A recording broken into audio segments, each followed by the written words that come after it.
over and under absorption of overheads.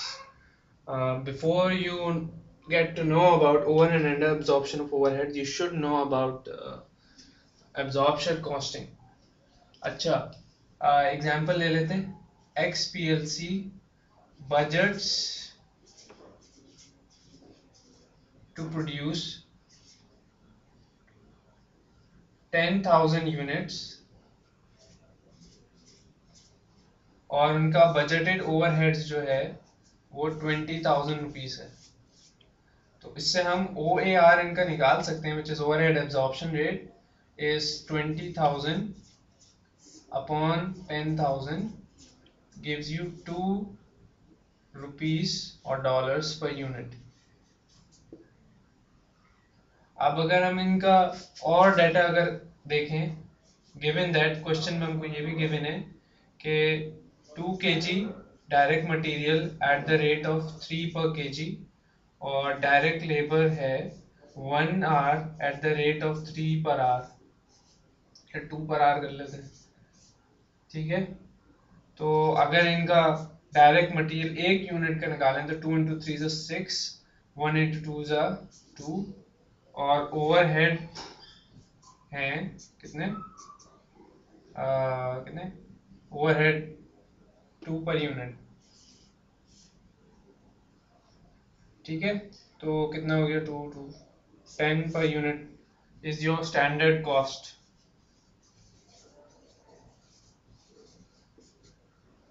हमारी selling price if we sell 1 unit at 15, our standard profit would be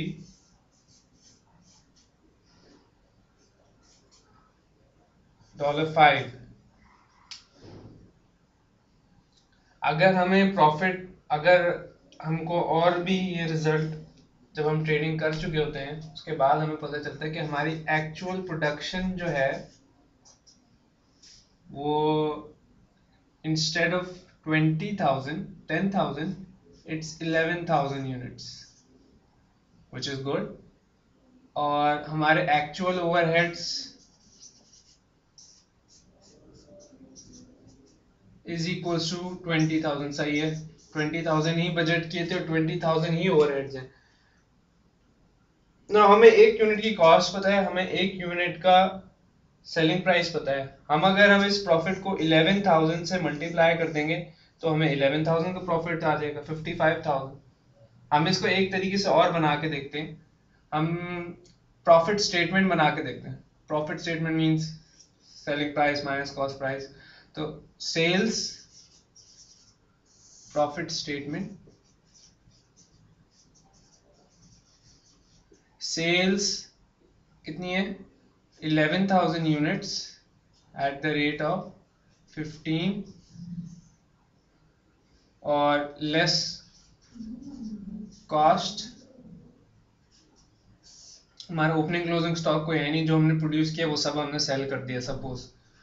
तो direct material 11,000 multiply by 6, direct labour 11,000 multiply by 2 and overhead absorbed.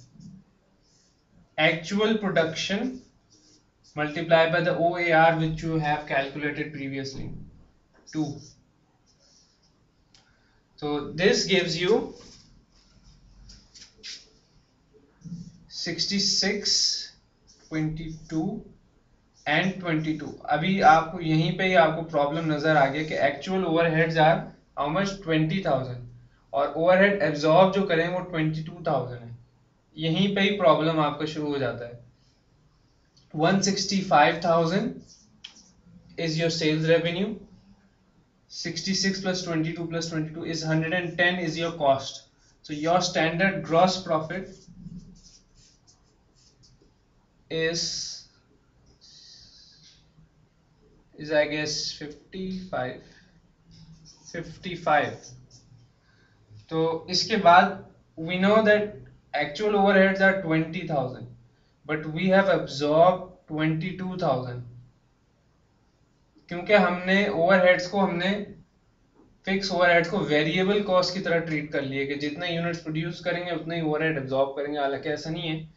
Overheads are fixed cost को absorb किया, अब ज्यादा हमने budgeted overhead rate calculate किया, उसकी वजह से ये प्रॉब्लम आ रहा है इस बार। तो हम इसको एडजस्ट कर लेंगे। Actual overheads, it's a standard treatment, standard ये तरीका है 20,000 एक्चुअल ओवरहेड्स से, और एब्जॉर्ब ओवरहेड्स कितने हैं, एब्जॉर्ब हमेशा ऐसे कैलकुलेट करेंगे, एक्चुअल यूनिट्स और actual hours work divide multiplied by the OAR which you have budgeted 2, 22। तो आपने यानी कि आपने ओवरहेड ओवर एब्जॉर्ब कर लिए, ओवर एब्जॉर्ब आपको प्रॉफिट में ऐड करने पड़ेंगे बिकॉज आपने जरूरत से ज्यादा एक्सपेंसेस लेस कर लिए 2000। As a result your net profit और your actual net corrected profit is 57,000।